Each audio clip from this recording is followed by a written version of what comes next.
This is a training video and a rules video for the twin trade. The twin trade is a little more sophisticated trade, but it's very simple to take if you follow a couple simple rules. This will be rules based on both trading the ES and the Euro. The difference between the two is that the ES profit is in ticks, the Euro profit is in pips.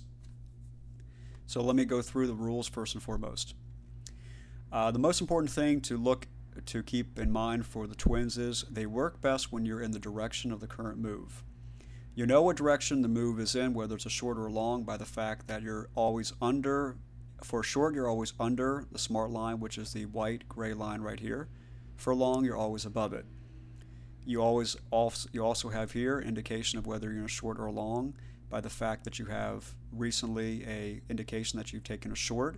And on the top right corner of the chart up here, when the chart is live, you'll have in the top there whether the entry price was a red or whether it was a green, which will indicate whether it was a short or a long trade that is currently taking place. This example here will be for a short twin, and that's what it looks like right here. So rule number one, take only strong twins, which are two consecutive dark color arrows, either down arrows, which are red, or up arrows, which are green, or medium twins, which are two lighter colored arrows, but not yellow. Lighter colored down arrows look like this. They look like a light red or a pink. Upward facing arrows, the lighter color ones, look like this. So the twin trade is two consecutive arrows together. They're strongest and have the higher success rate when you're in the direction of the move, because it only makes sense. If a lot of sellers came in here on the short side to create a short from the system, then it's always best to take a twin in the direction of the short.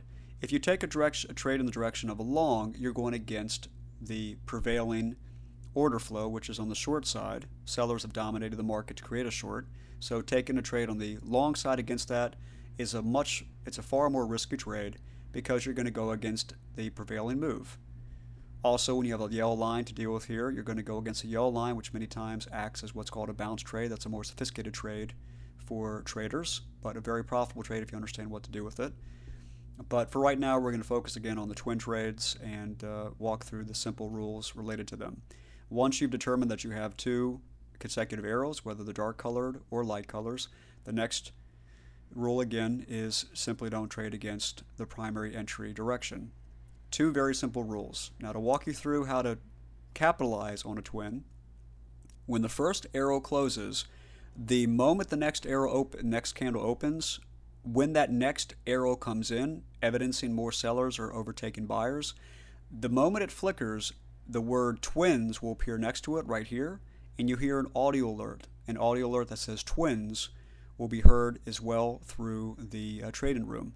So when you hear that audio alert and you see it, get yourself ready and prepared, because at the close of this candle, if this arrow prints, forming the consecutive arrows which make up the twin, then you'll enter on the first open price, the first available market price of the next candle's open. The take profit and the stop loss is always calculated from the candle's open price. If you get a tick or two better in price, which in the case of a short would be 1 or 2 ticks higher, then you make an extra 1 or 2 ticks on a trade. If you get a worse entry, which in the case of a short would be 1 or 2 ticks lower in price, you make 1 or 2 ticks lower on that trade. Keep it consistent with the open price. Those are the rules, and they do work very well. As for the ES runner, take profit and stop loss, it's 6 and 8 ticks for pre-market and regular trading hours respectively. Its stop loss is also 6 and 8 ticks, -6 and 8 ticks that is, for pre-market and regular trading hours. And please forgive the bad spelling here. Let's get the spelling correct here for regular.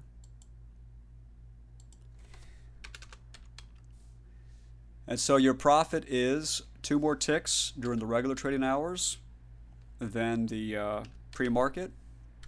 And that is because the pre-market doesn't move as much as the regular trading hours. You tend to make more profit in the regular trading hours. So you make 8 ticks versus 6 for regular versus pre-market, and you stand to lose a little more in pre-market as well. You've got to have more room to wiggle, in the regular trading hours versus the pre-market. So you stand to lose 8 ticks and 6. It's a 1-to-1 ratio. Now, to walk you through this trade here, for example, The first arrow closed. The second arrow started to flicker, showed the word twins, and you heard the audio alert twins. You then wait for the clock to count down. As you see, there's a clock that's counting down here. In 27 seconds, the next candle, the current candle that you're in, will close. The next candle will open. You move over your mouse to the sell side, and you simply click as fast as possible, getting what available price you can get on the open of that candle. And you measure your 8 ticks of profit. From there, which would be 1400 was the entry price, or the open price that is, and you might have gotten 1400. You got a tick or two worse, a tick or two better, but many times you'll get the open price, give or take a tick. 1400 down to 1398 would be right here. There's your 8 ticks of profit. If you should hit this 8 ticks and it bounces up and you don't get filled, move up your stop loss to break even so you don't have the market come up against you and stop you out, or move it to a positive couple of ticks as well, just to make sure you can make something on the trade. That's up to you, but when it does hit this, if you don't get filled, which it did get filled here, and it probably got filled even on this candle, still move it up to break even to make sure. So a twin formation can look like 2 red arrows. It can look like 2 lighter colored arrows. It can look like a combination of the darker and medium colored ones.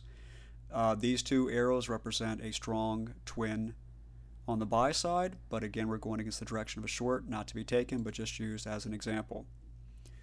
For the euro, the same exact thing, same rules. The difference is the euro take profit is 15 pips and the stop loss is 15 pips, also from the open price of the candle that is where the twin is taken from.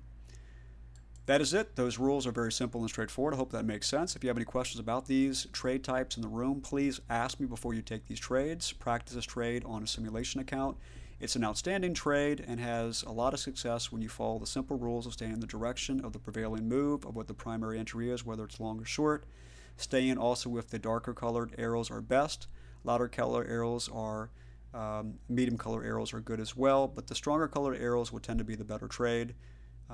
So if you wanted to stick with those and maybe reduce your leverage or contract size slightly for the medium colored arrows, you would be fine to do so, of course.